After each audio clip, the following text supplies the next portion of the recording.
Yung babae, kapag di kayo sumuporta sa kanya, papatayin ka niya. Dahil, wag mo nang pipindutin sa elevator game, 7, 8, 9, 2, 5, and 3. Dahil, ang pwede mo lang pindutin, number 2, dahil makakalabas ka na doon.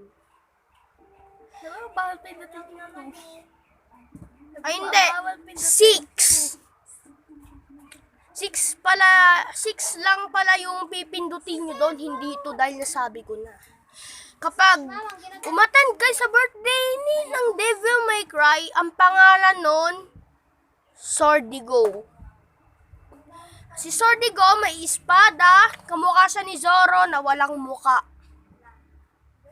Dahil ang Sordigo ay nampapatay ng tao, pinupugutan niya ng ulo, sinasakal, pero ayun lang, baba.